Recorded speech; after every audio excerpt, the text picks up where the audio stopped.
Good afternoon and welcome to episode 3 of the 22-23 season, and for me this one's going to be something different, something special, and I hope something informative. Yeah, absolutely. You know, George, we've had so many fantastic guests on the show over the last 2 seasons, but constantly we're looking for ways to give different perspectives, different views on the club, you know, and not necessarily just gloss over any cracks in the system. I think it's obvious for, you know, from the players' perspective how big a decision this is, but we're really excited today to have a parent special where we'll be digging and diving in to the deep end really to see, you know, what went into the decision-making process and get things going from there. Yeah, I think, you know, this project's so exciting because, you know, what's it here for, what we're looking to do, what we're trying to achieve. And I think it's given something very special for us as a football club and a football academy. You know, we've met some really incredible young men. We've had some high-profile, you know, club owners, ex-professionals, top elite level coaches coming on, you know, to share their experiences, which can give a fantastic insight, not just into our environment, but also the ones that they're coming from. But, you know, I think when we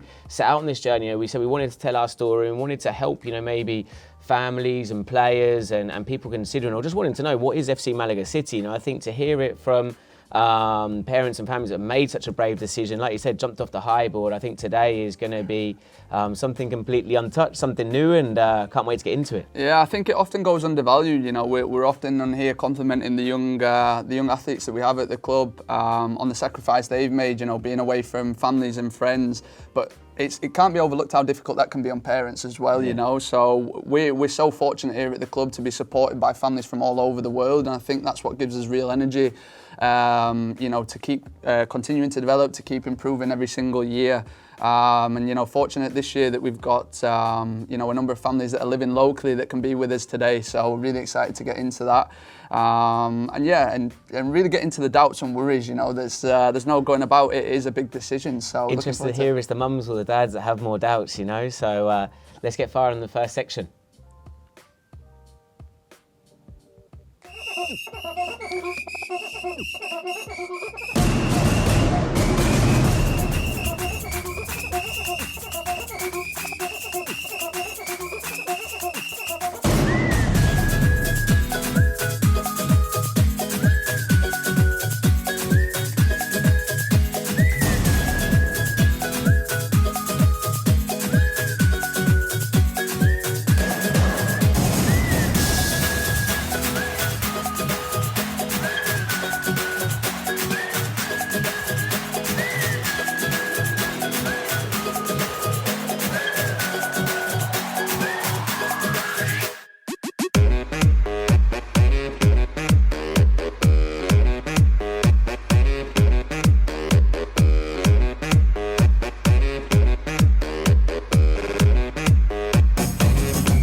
Atletico Madrid, one of our favourite trips on the calendar every single year, and the U17s and 18s that went there. I know the feedback's been incredibly positive, and you know, part of that team, obviously, or a big part of the team this year, we have Nathan and Brandon. You know, so I'm delighted to be joined here by what we're labelling as the mum section. You know, constantly when I'm speaking with parents, it's there's dad questions and there's mum questions. So we wanted to bring on 2 fantastic guests in the form of Brenda and Julia today. So guys, thank you so much for being with us. So Brenda, we'll start with you. Why don't you give us a little bit of an introduction on yourself and how you ended up here in Spain? Absolutely. Thank you for having us here. We're super excited to be here. Well, it honestly was a leap of faith. We knew it was going to be good, and it was something that we wanted to do. We wanted that experience for my boys, the twins, and we've never come to Europe. We've never even visited Europe, and Wow. we just packed up everything, mostly clothes and our dogs, and just arrived and knocked on the FC Malaga, and that's when we met you, actually. Literally the day before is when we had arrived. Yeah. And it's been an absolute amazing experience, and we're so glad we did take that leap of faith. It has been an incredible experience for the twins, for sure. And how much would you say it was like a decision for the boys, but also was any part of it like a family decision as well? Like, hey, we're in a situation in our life right now, we can just pack up and go to Europe. I mean, that's quite exciting, you know. It's pretty cool, to be honest. For sure.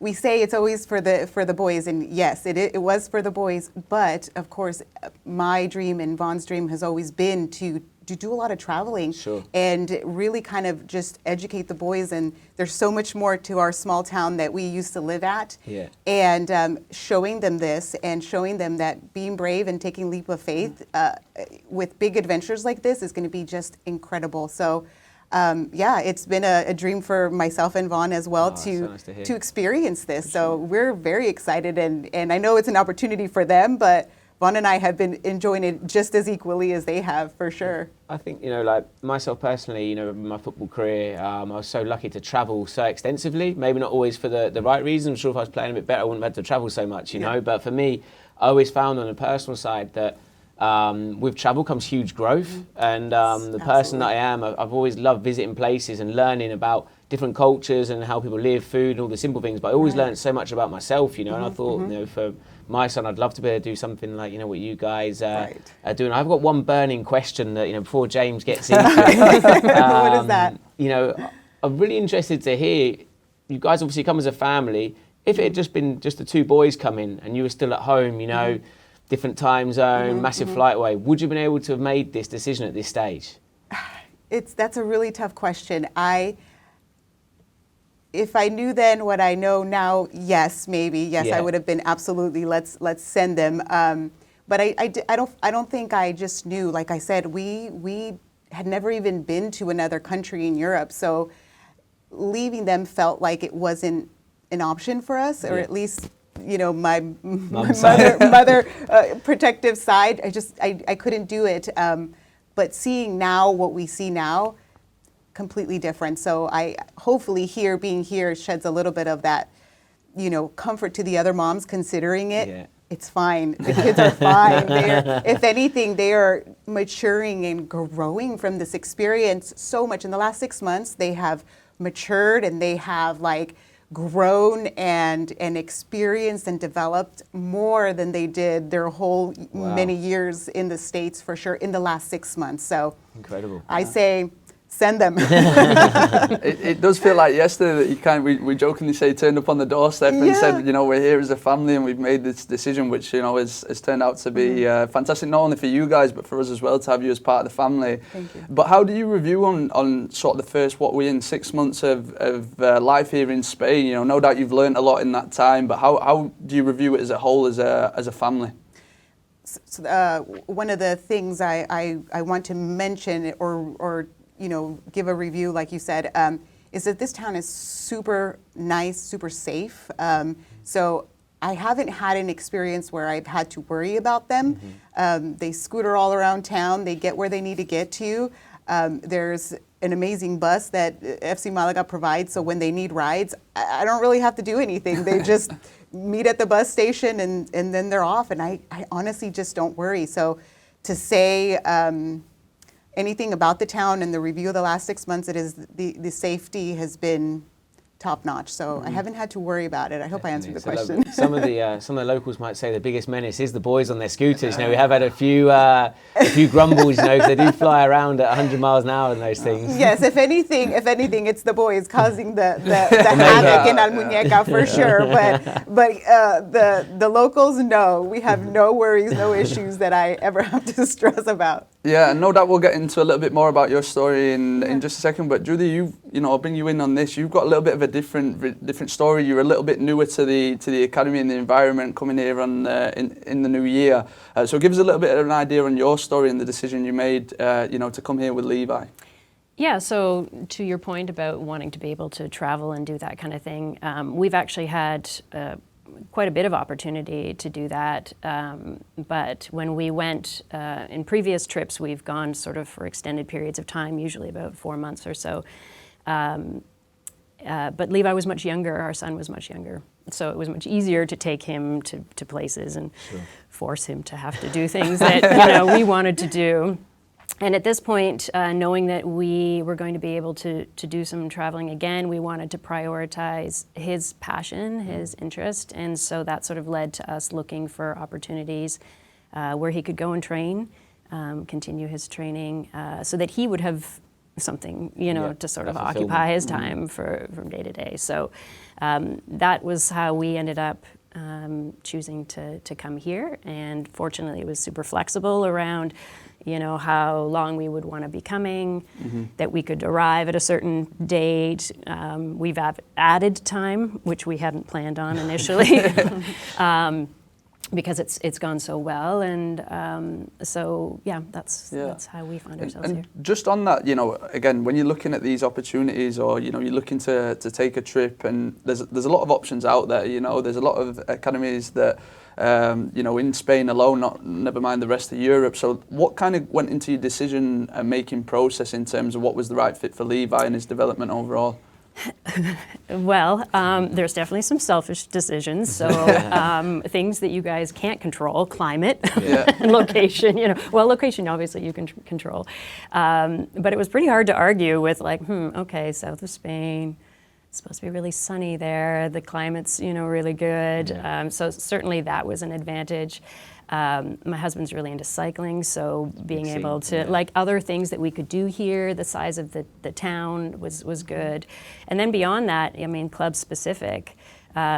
My husband definitely, and he might speak to it, got into everything that you put on social media leading up to this. So, you know, seeing what was on offer, seeing what the kids were doing, not just in sort of their day-to-day practice, but, you know, these trips and all of that kind of stuff. It was like, okay, that's a lot. Like, that's a lot of great stuff. So that certainly felt like it was kind of a combination of things that made it feel like a good fit. And Brenda, would you add to that? Is there anything that, you know, from your side that you looked into specifically prior to making the switch? We just knew that the passion in football in Spain versus where we were in the U.S. was going to be night and day. And we got here and we were absolutely right about that. The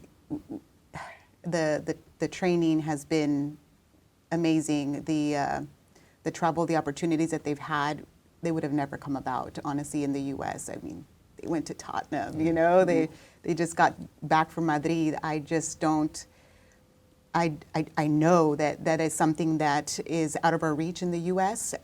One, the quality is not what it is here, and even if there is something close to it, the price point as well is out of reach. I would say, I don't know, don't quote me, but 99% out of reach for most Americans because the prices skyrocket. So that was a huge part for us, honestly, and we were like, sign me up, we can do that, yeah. It's so lovely to hear, obviously, the compliments and the really nice feedback on the football side, but going in, you know, digging into the parent side of it again, how is it, you know, to see the boys, they're interacting with boys from Africa, boys from Australia, Asian players from China, from South Korea, etc. What's that side like? You know, apart from just the football, the balls, the cones, etc. Have you seen much of it interacting with, you know, different languages, religions? Yes, you know, it's so great because that's actually one of the things that the boys have told me. The positive side is that there's so many different cultures, so many different languages. They've made friends, you know, with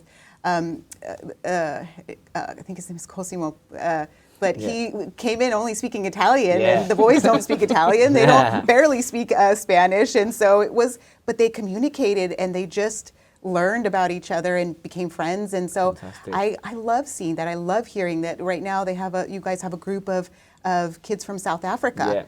They love those kids, you know, and experiencing playing with different kids from different parts of the different countries has been one of the boys' favorites, honestly, and what better experience, right? Like, that's incredible, Yeah, and Julia, you know, Brenda touched on it a little bit with the twins, but what would you say is the biggest differences, if any, that you've noticed in Levi in terms of, would you say he's matured? Would you say there's any characteristics that are different now? Yeah, I agree with what George was saying earlier, like just the confidence that comes from these kinds of experiences. And I mean, I think it's everything. It's you know, showing up in a new environment, anywhere, showing up in a brand new environment, not knowing anyone, having to you know, acclimate to that environment, having to speak to coaches, you know, meeting all of these people.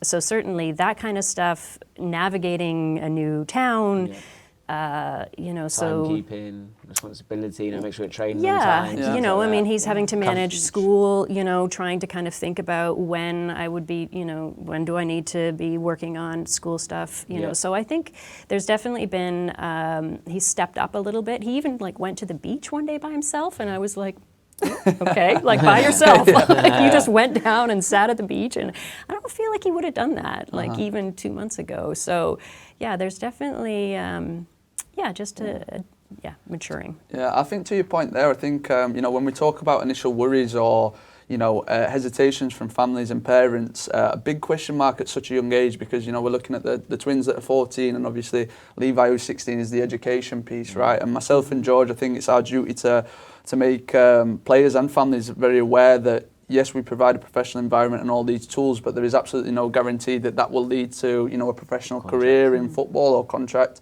or anything like that. So we value education, you know, vitally important. And I think as you get older, you realise that more and more.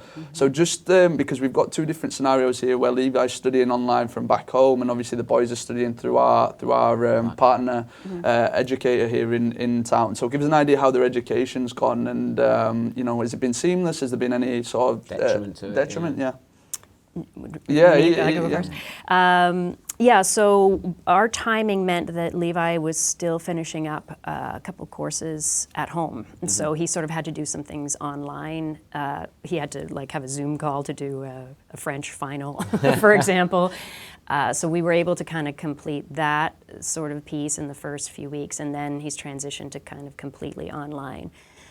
I mean, it's a bit of trying to figure out, they're busy. Yeah. They're busy.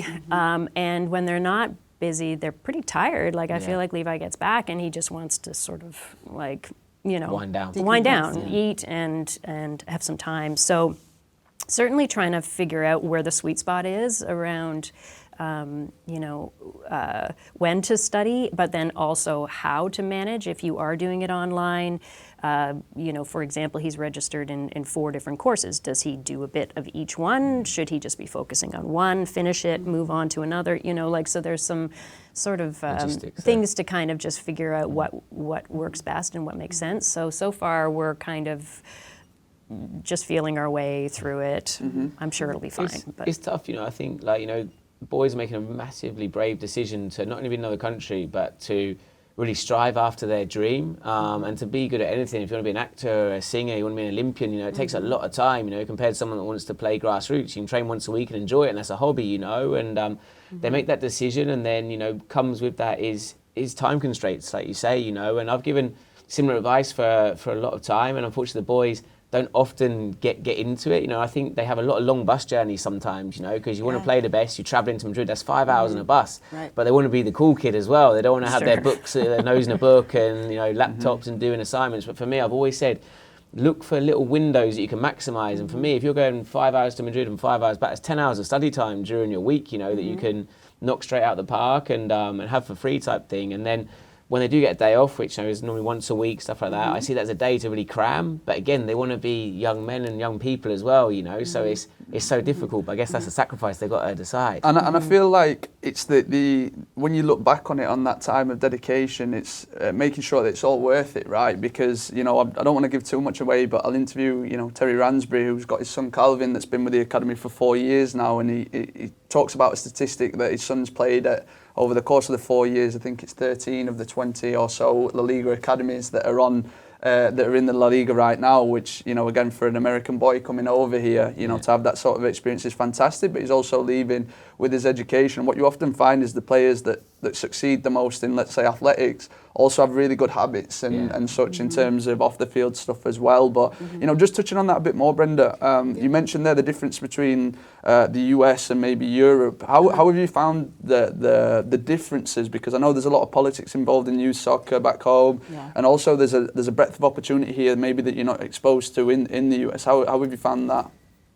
With regards to in terms of the general infrastructure opportunities and general options for the boys, in terms, you mentioned like the trips to Madrid and so on and things of that nature. Right.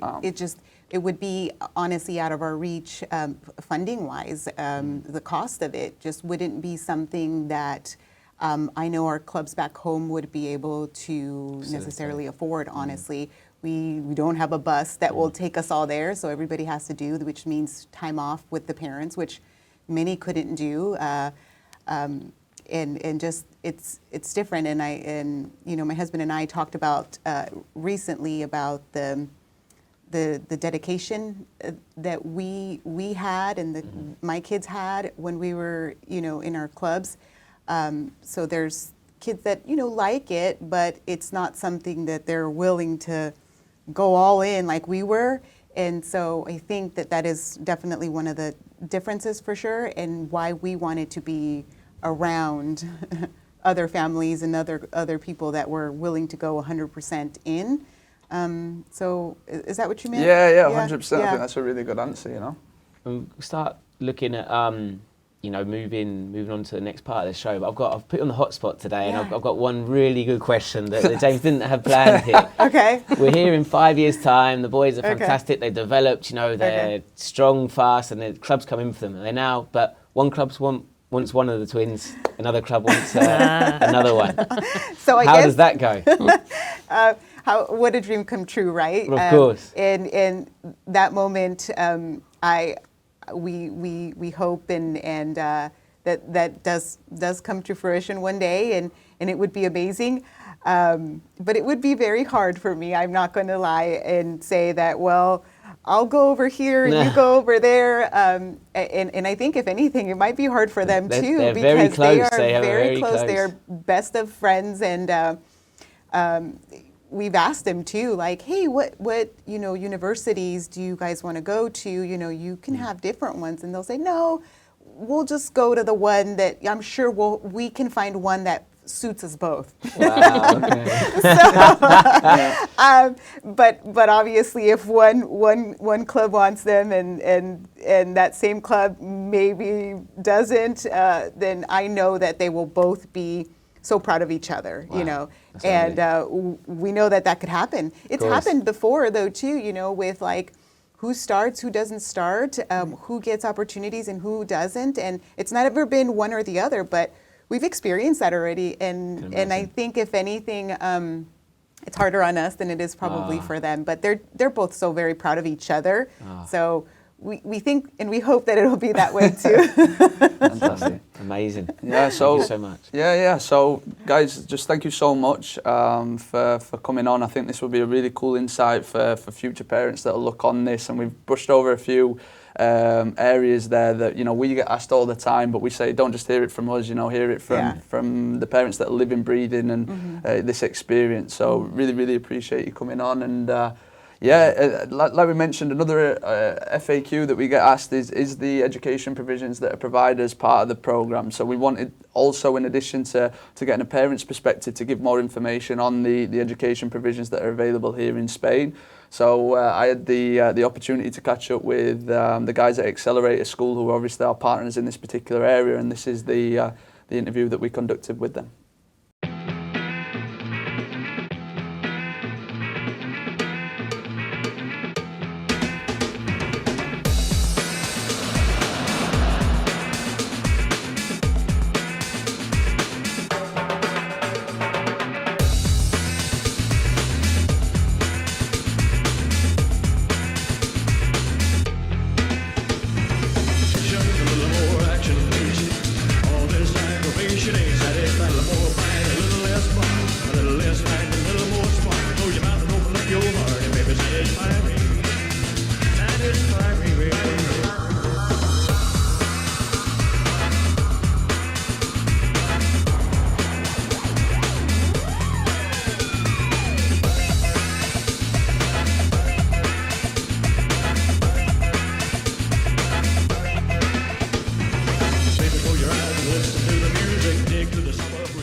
So, another episode of the club, and you know, we wanted to make this show as informative as possible. You know, we've already had obviously great guests in the form of parents on today, but another area that we receive a lot of interest from and require further information and clarification comes from the education side of things. For myself and George, it's always at the forefront of our thinking to advise players on the challenges that young players face in terms of pursuing professional opportunities, and obviously the small percentage that are fortunate enough to make it to the professional level. With that in mind, education is always such an important component. And I think once you get older, you realise that more so. So, myself and George are by no means experts in this particular field, and with such a specialised area, it's important that we lean on people with a lot more experience in this domain than ourselves. So with that being the case, it's an absolute pleasure today to have the guys from Accelerator on the call today, Terry, Jackie, and Mariano. Terry, kicking things off with you, I think it's right. You started the company, and you've been a real focal point over its development, over the years, naturally so. So why don't you give us a little bit of a brief introduction on kind of who you are, and how the relationship with the academy has developed over the years. Can do. Nice to speak with you, James. So I'm Terry Ransbury. I'm the general manager of the Accelerator School. We started our business about 7 years ago in Raleigh, North Carolina. We're continuing operations there today. We've been with the academy. I think we're in year 4 now with you. My son is also having a fantastic experience at Malaga City.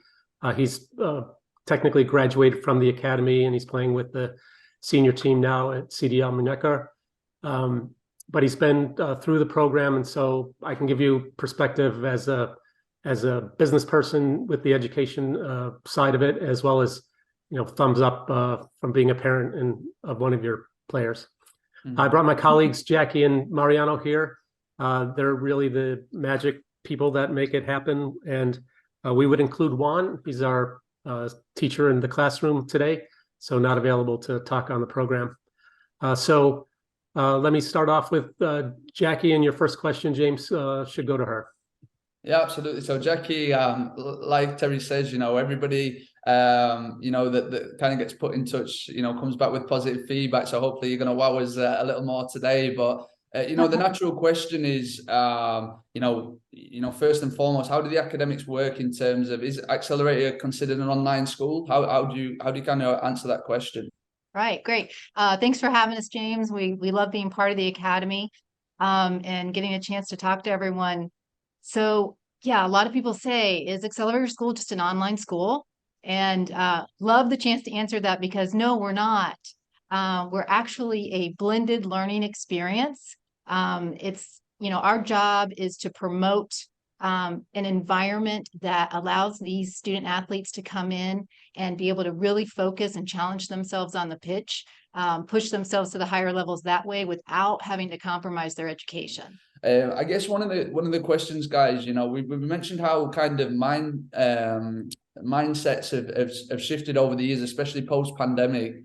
But the worry always when there's online education involved is about the weight that carries, right, and how that's different to maybe in-person education.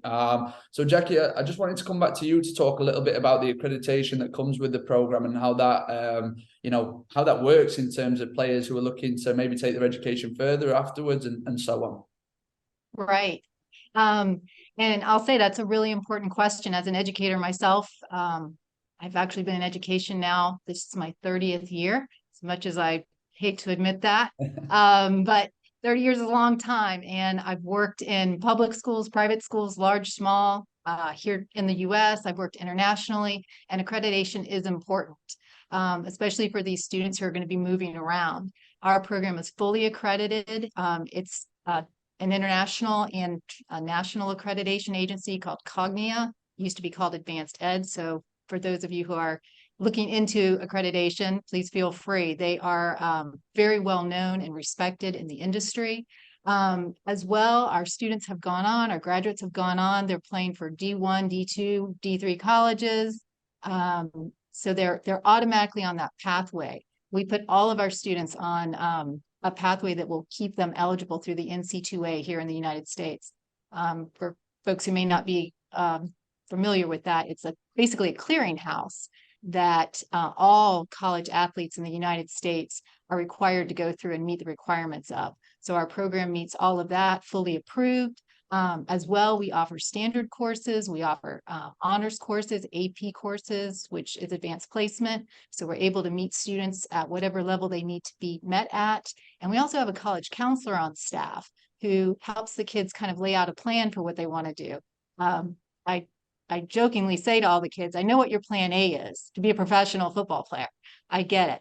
But my job is to be on the other side of that saying, okay, what if that doesn't happen for some reason? You need to have a really solid plan B, and we want to make sure you have it. So I work along with Mariano and our college counselor to make sure they've got that and they're able to go to the, get into the college of their choice.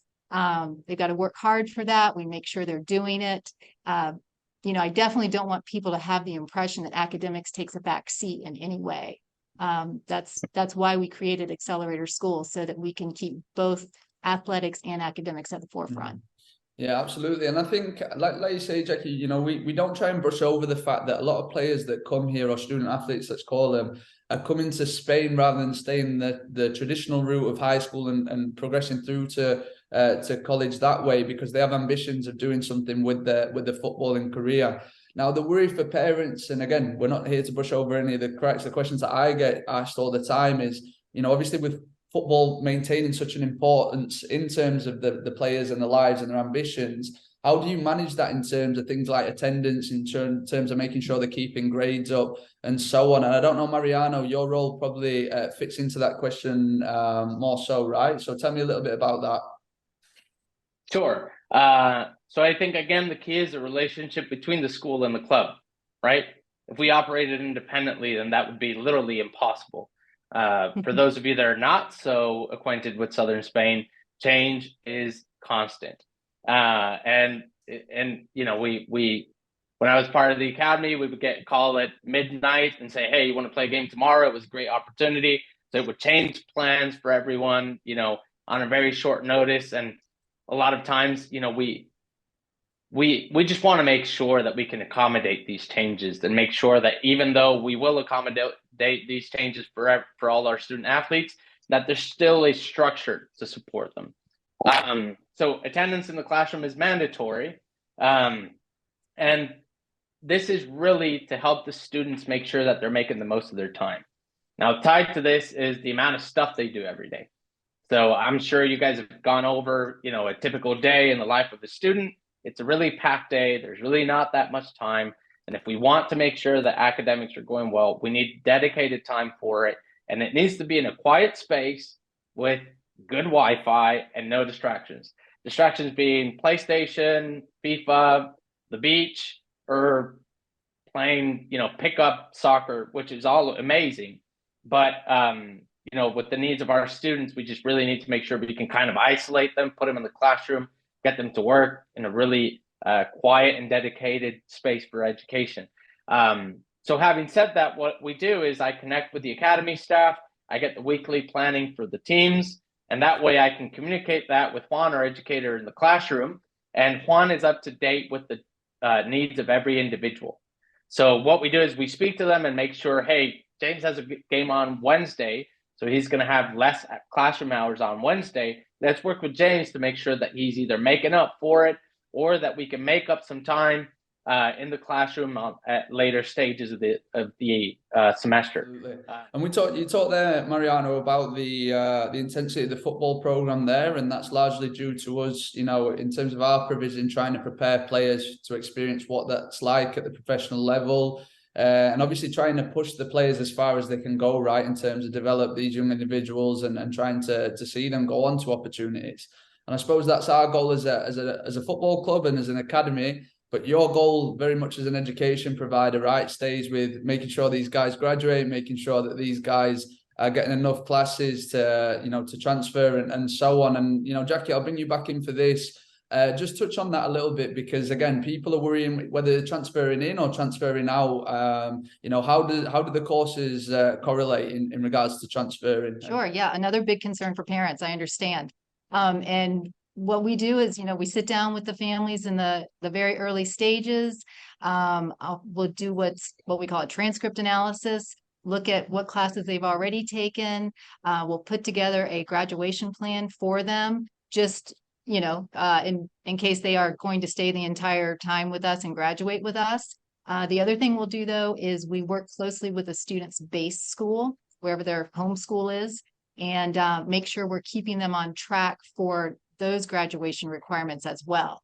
Because sometimes students come in, and for whatever reason, maybe they get injured, they have to return home. So they want to be able to transfer right back into their school, as seamlessly as possible. And we want to make sure that's always an option. Again, our philosophy is to just constantly be setting these kids up for success and helping them reach their goals. So we want to make sure that we're doing everything we can to accomplish that for them. Fantastic. Fantastic. And then touching on that, when it does come time to graduate, and move on, or, if it is players returning home to colleges in the US, or just finishing up the time with us here at the Academy, what are the likely pathways for your student athletes here at the club that you found from the people that you've worked with? So we're, first of all, really proud of all our graduates. Certainly there are students who just transfer back home because maybe they just go for their, 1 year at the Academy, and then they want to go home and graduate with their friends that they've known since, 5th grade, which is completely understandable. So we make that happen. For those who do graduate with us, though, we have kids who, they've just done a variety of things. Again, we work with every student to figure out what's going to be the best pathway for him or her. But we've got kids who have gone on to college. We've got kids who are playing at Duke, have been accepted to Lehigh. In fact, the student who was accepted to Lehigh is actually also part of their honors integrated business and engineering program, which is a pretty elite program. So we're really proud of him for that. We've got students who've been accepted to University of South Carolina and chosen as capstone scholars. We've got students who are, going on to other D1, D2, D3 colleges with merit scholarships. And then of course we've got kids who might decide they want to go on to an international university. We've got kids who are, at schools in England. I won't mention names just in case there's a preference, but smart choice. Yeah, but no, we've definitely got kids who, they need to put together their own pathway. And that's another thing I think it's really important for parents to understand. I think previously there were very cookie cutter pathways for students to go down. And if you weren't doing, checking all the boxes as you went along, you were just off the rails. And there, now we've got to fix things. But in today's world, everything can be so individualized and really personalized. And that's what we focus on for each student. We do not just have like a set pathway that says, okay, you need to do this and go here.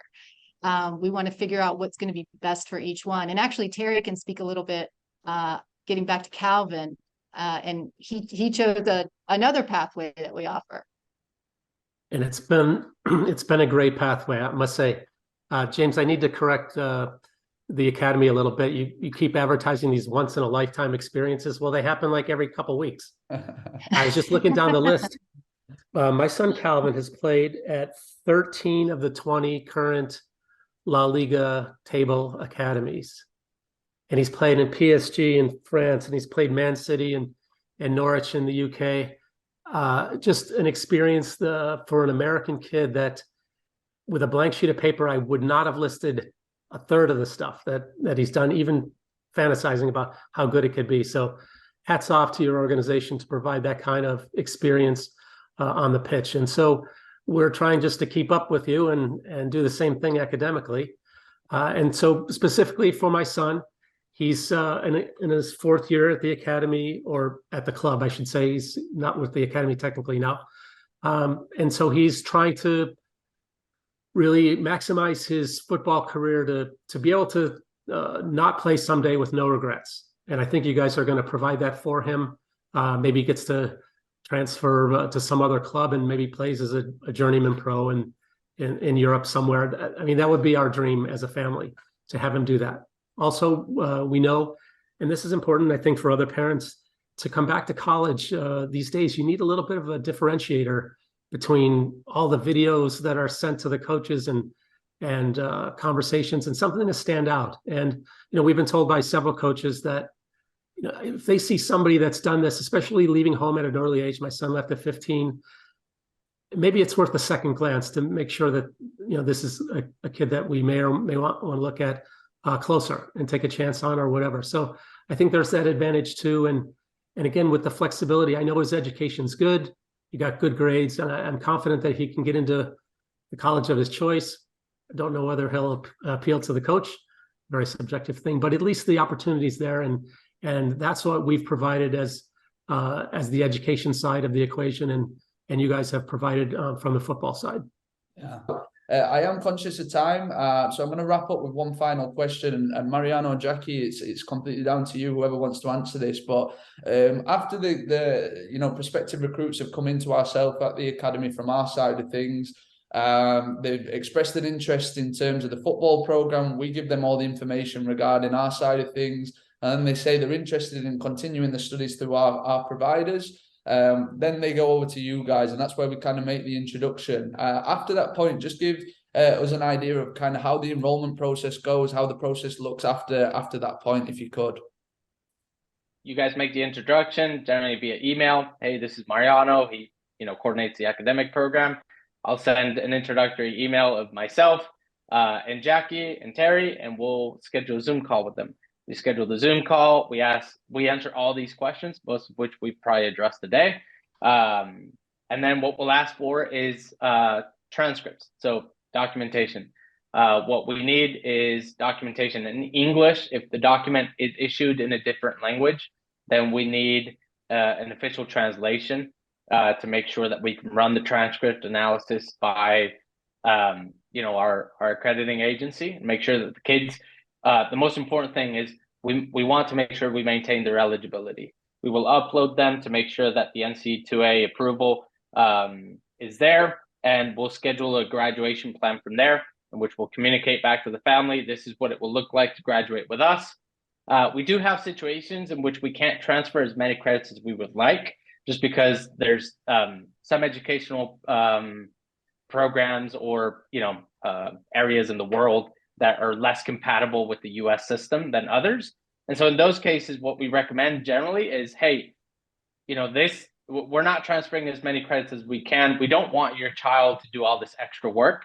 So why don't we work with a space school for him to have some time with us, and then he can transfer back? Or is your plan to go back to graduate, back home? So can we work alongside, what you were doing back at home to make sure that you don't have to do all this extra work and still graduate on time? Fantastic. Well, guys, it's been really useful. We're in contact continuously, but you don't often get the chance to really sit down and have these type of education conversations. So it's been extremely useful from my point of view, and no doubt will be very, very helpful. Moving forward for families and whatnot. So, guys, really appreciate you giving up your time, and look forward to speaking with you all soon. Really good to hear about the education options, and for me, I want to express how important that side of it is. With the mums, we discussed about there is no guarantees, and even if you're lucky enough to become a professional player, and you see I've had so many teammates, so many friends, even myself to a degree, where your career can get cut short at any moment, and if you're making the wrong decisions at a young age and maybe neglecting a little bit your education, it can really catch up with you down the line. So to have Jackie and Terry, and a really good job there, by the way, as well. These the time you're putting in to make these Zooms and really get the information across to our players and families. But now we've had the mums, but another part that I'm really looking forward to, and the main event for me, and time for the dads. So welcome, guys. How are you feeling? How are you getting on? Excellent. Good. Great. Thanks for having us. Great to be here.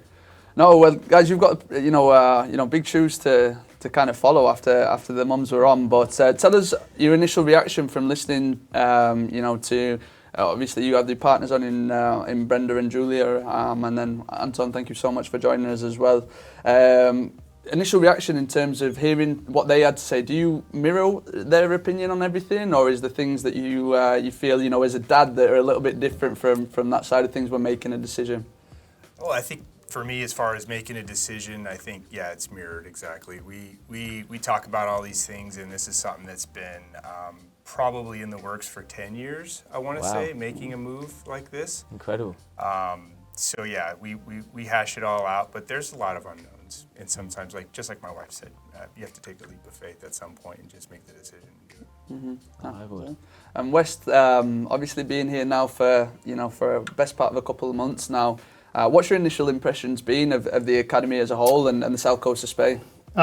Excellent. I mean, the location is absolutely stellar, and that's probably been one of the biggest surprises and just beautiful experiences so far. Is this small town that we had no idea really. Of course. And actually, there was some uncertainty as to which town we were physically going to be located in, and I've had the benefit of cycling around the area a little bit. So Almunecar just feels like such a gem, and you guys made such a great choice with the town. It's the right size. It feels super safe. So yeah, I echo what Julia said. It's just been amazing. Really great. A little so bit far. warmer than the winter over there. Oh, it's been just great. Yeah. But Anton, your story is a little bit different. Really interested to hear or share with the guys your side of things. So why don't you give us a little bit of background as to how you ended up here as a family at FCMC?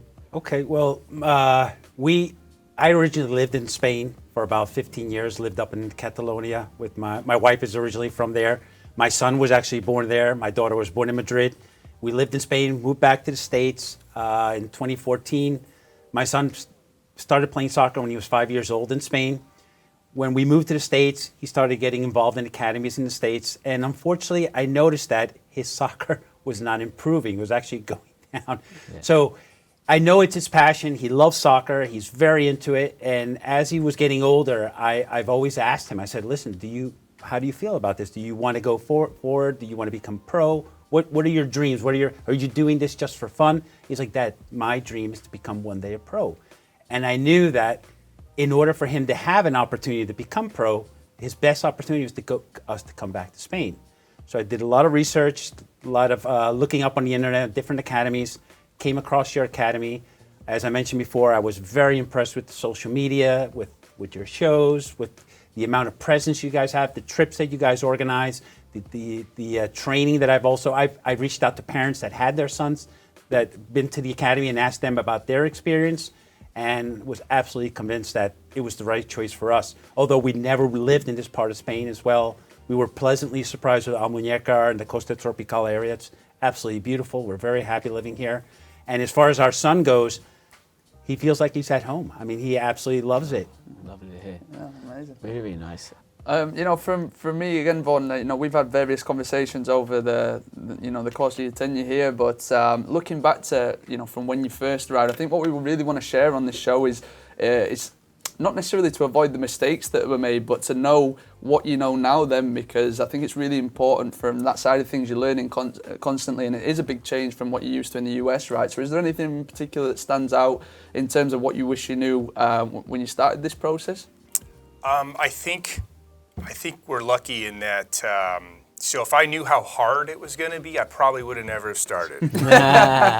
Especially with stuff that we did, which was maybe unique to our situation, like the non-lucrative visa, for example.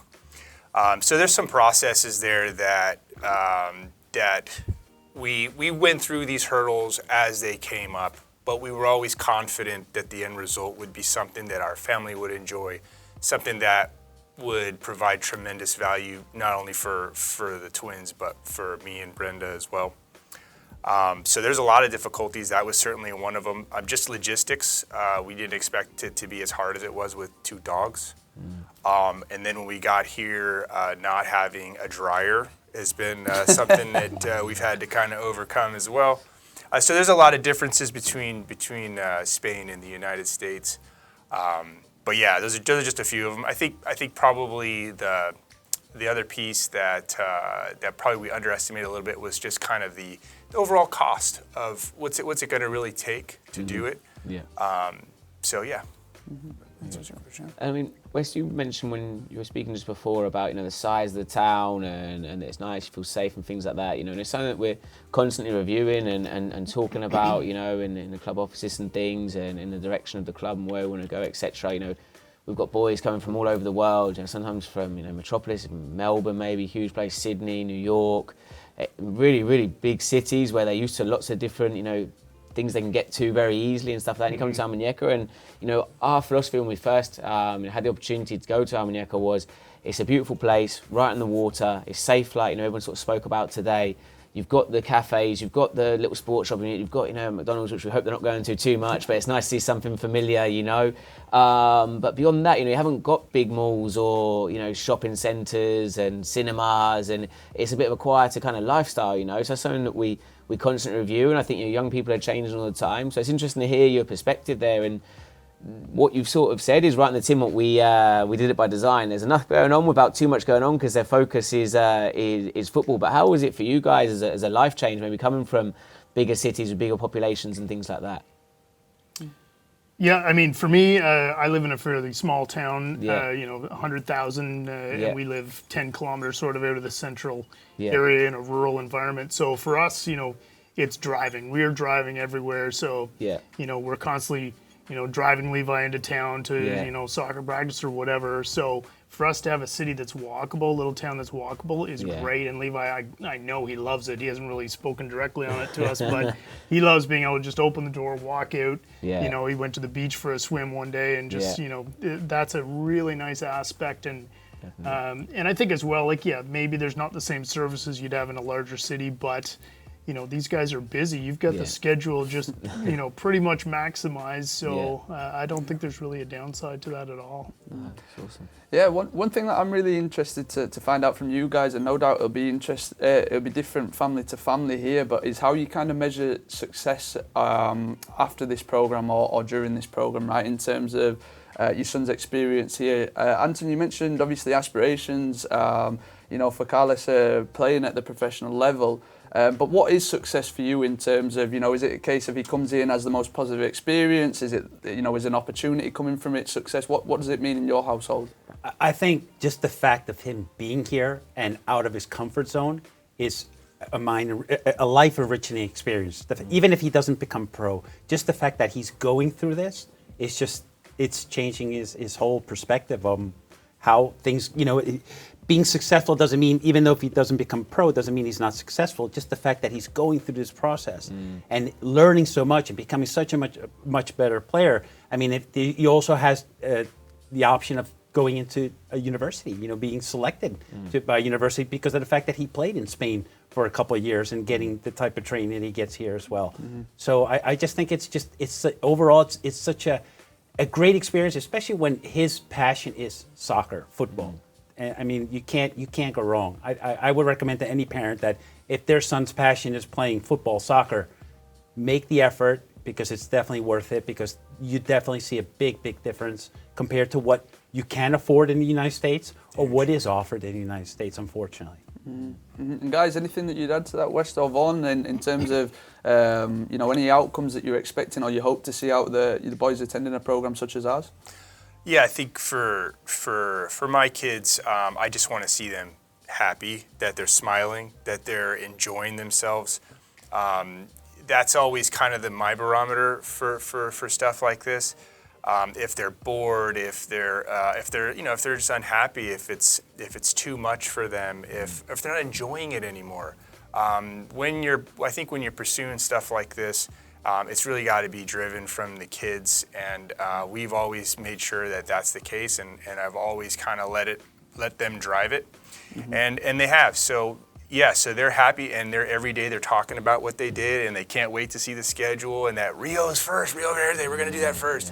So the excitement is palpable, and as long as that continues and they're happy, then we're happy. Yeah, That's fantastic. And you said they're driving it, and obviously you've got some football, soccer crazy young men on our hands here, but where does that passion come from? Did any of you gentlemen play, or you mentioned cycling, so keen sportsmen? Where's the root of the passion of you guys coming from North America? It's interesting. So I'd never played soccer at all. I'm still learning the game, and Levi's knowledge is miles beyond mine, as is Julia's. Yeah.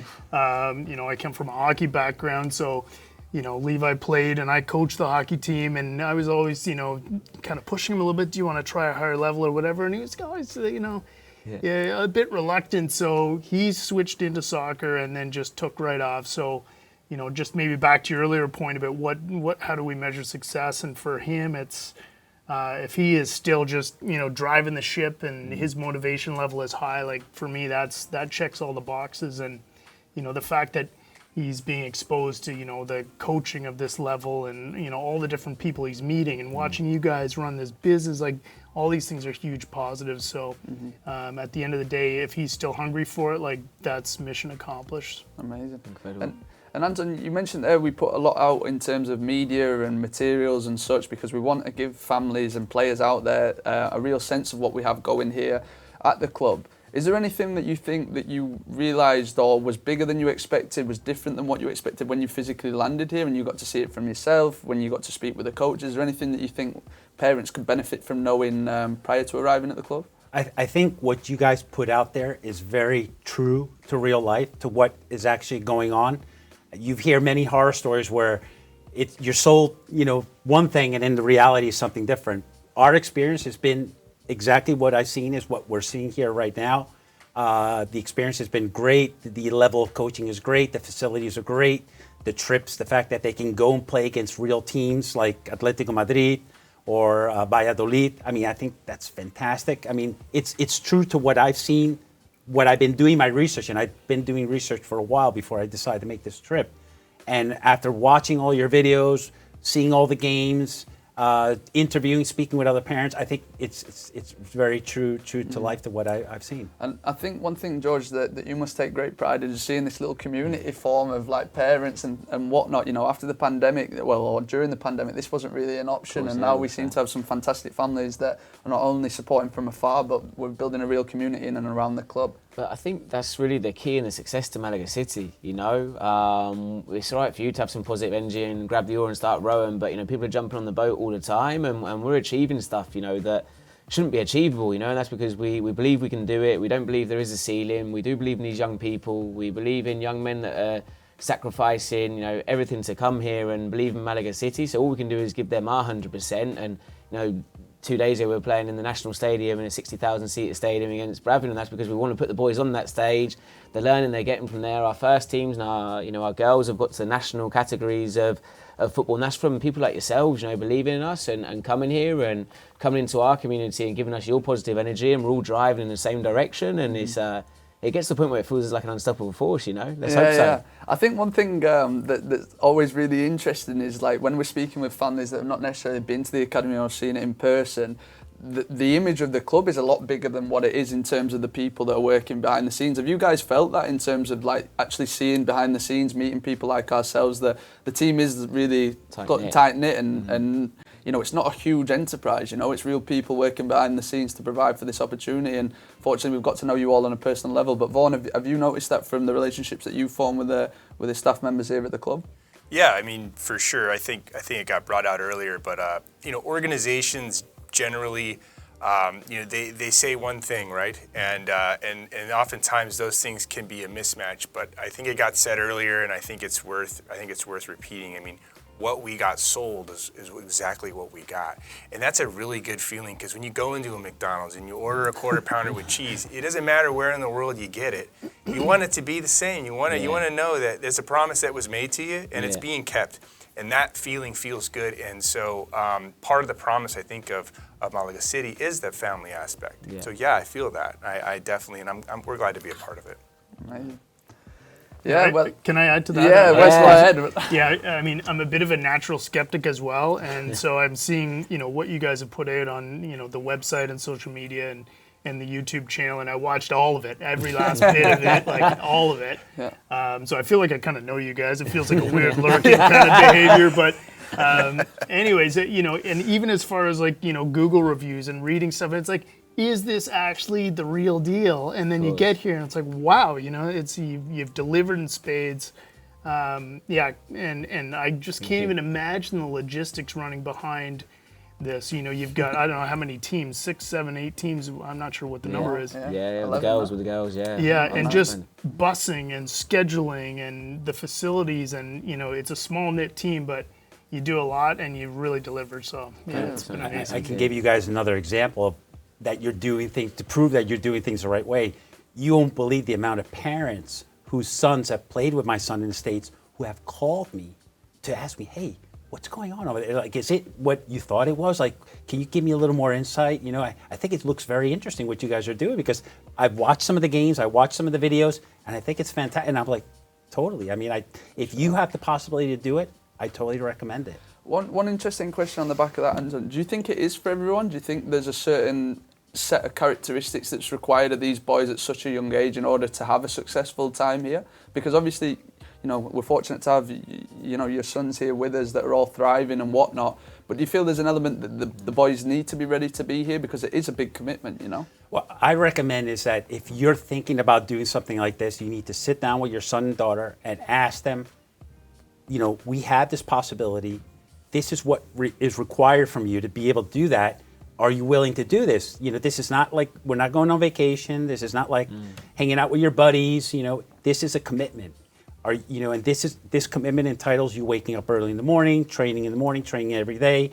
Are you willing to do that? And if you feel that your son and daughter is, you know, 100% convinced that that's for them, and you have the possibility of being able to relocate, which I think a lot of people nowadays have the possibility to work remotely, I think it's an opportunity of a lifetime. I think it's worth taking it. I mean, not only like Vaughn said before, not only for your son, but as you as a family too. It's such a great experience. Yeah, it's nice to hear that. And I think, you know, I say it's really good when it's a lifestyle, isn't it? You know, it's not a hobby. It's not come and do it, you know, because it is demanding on the boys. And you know, it's great to hear your guys' feedback, but also, you know, I think James trying to touch on it. We have had some players it isn't right for them. You know, sometimes you're playing 2, 3, maybe 4 times a week with your club soccer back home, and you get here and the coaches are pushing you every single day, and it's 2 sessions a lot of the days. You know, travelling long bus rides to play games, and they get saturated. I've seen people get saturated with football. You know, like, oh wow, this was a lot more than I thought. You know, and there's also a small group, you know, of young men these days, where I like to call them, you know, Instagram footballers. You know, they like the idea of the nice photo and the, you know, driving a Ferrari when they're 25, but they don't get that to do that, what actually goes into it, and that's the hard yards, you know, and it's not easy to top for anyone. And I think we always say, you know, one of the, you know, we talk about outcomes of the programme. One of the outcomes, or the likely outcomes, is they give it, you know, a 5 or 10 month season or whatever the case may be, and they turn around at the end of it and say, that was great, made loads of friends, had a really good time, but this is not for me, you know, because I don't like the early mornings, I don't like the hours of dedication. And for us, that's equally rewarding, successful. you know, because they can go away and know that they've given it everything. You know, they don't leave anything to if, but, or maybe, and they can transition back into the lifestyle back home if this is not for them. Take the life skills as well and develop where you are in your own environment, whether you're going into education, employment place. You know, I think there's so many life skills from pushing yourself to your maximum in something like FC Malaga City. It makes you a stronger person and really sets you a good base for anything you want to go on and do. And I think one of the most exciting things about the club at the minute is this real emergence of young talent as well, right? Families looking to pursue this opportunity at younger and younger age. We're talking about the twins at 14 years of age, you know, coming over here, potentially, you know, if we're fortunate enough and you guys keep having the experience you're having, you know, 3-4 years at the club, and God knows where they could be at that time, you know, and that's the dream for us, is to keep working with these young men and keep them in the pool so that we can, you know, push them onto opportunities further down the line. So certainly really exciting. So yeah, no guys, it's been amazing. Thank you so much for your time. It's really kind to come on, and thank you for the, you know, the honest and direct feedback. You know, it's so positive and so nice to hear that, and we just hope that, you know, we can keep walking the walk and giving 100% every single day, and all moving forwards together. But thank you so much. Yeah, Sure. Thank you, guys. So obviously, really, you know, full of energy after this show. You know, you don't often get we hear things, you know, and we have conversations on a daily basis, but we don't always get the opportunity to really sit down and go through these things, you know, step by step. So hearing all the stories today and the sacrifice the parents have made, I think is amazing, George. But you know, for us, obviously, you know, we've still got a lot to go in terms of the season. So looking forward to kind of wrapping that up and ending the year on a real high.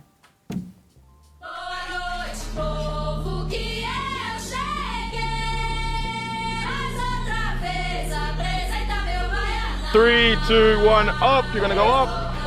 3, 2, 1, up. Down. 3, 2, 1, down. A couple more. 5.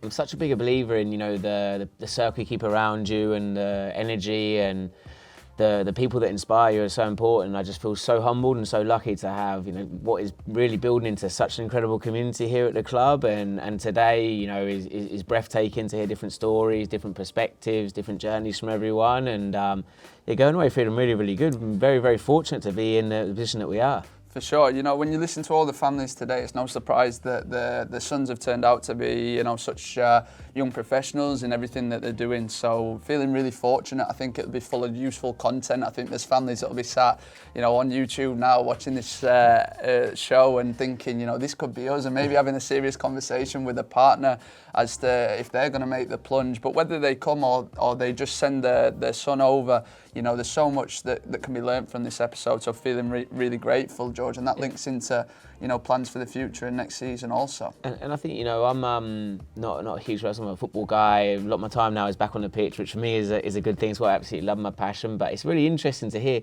all of the guests today, said that prior to coming to Malaga City, they watch the YouTube channel, they watch the different videos, they look at the social media. I mean, 'cause we have this show, but you don't really know if is it going on deaf ears, or do people see it? Is it helpful for people? And I thought that was really encouraging to get that reassurance that that it was a big part, and they did enjoy doing it. And there's a few Vimeo videos dug dark away that I'm sure some people haven't quite seen yet as well. But no, I mean, we've season's well underway, but now we've had huge interest and so many applications. I think 23, 24 recruitment. You guys are doing a lot of talent ID and really trying to identify not just the right players, but like the fortunate guess we'd say the right people, right families that are going to fit into our value system and the type of environment that we have here. So how is that all going? Yeah, it's always a real exciting time for me to find new families that are interested in this project and coming in, and we work with hungry young individuals, and the backlash of that is that there's always opportunities available for those type of players. So naturally we do lose players to other opportunities, or as we mentioned earlier on in the show, they do after 1 year transition back home, which ultimately provides opportunities for others and come in and try and replicate the success we've seen. And I just feel whether it's fortune or we've put things in place to make sure that this happens, but we just get better and better every single season. I'm feeling really grateful with the current group who have enjoyed what's been a really exciting season so far, with still so much to come. I think what's great is, the Tercera team's doing better at a good month, picking up more and more points, 1 point from getting out of the, the dreaded red zone, and Almunecar City, you guys are absolutely flying at the minute, and people are starting to talk about lofty promotions and things like that. I mean, that's one section of the club, but then, you look through now, you've got these young guys where we've got a really good core group with talent and great coaching staff and really working well together day to day, and the progression of them is probably even more than at the top end, and you're excited because we're having conversations now which we'd like to invite people to come back next year, and you're building off a great platform. And then for me, I'd like to highlight as well the under-23 group. For me is frightening this year.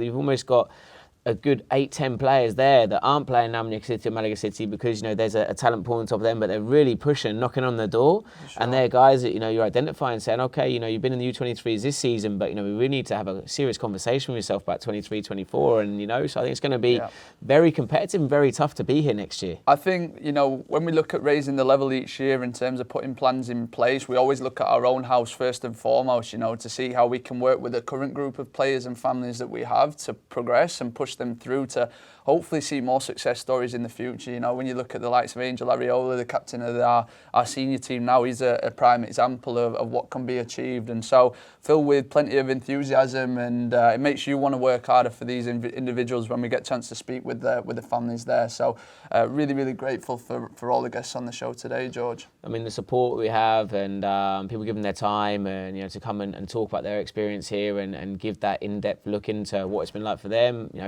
Humbled again and just so thankful, and always nice spending time with yourself. I don't see you as much these days, so looking forward to the next episode already. Yeah.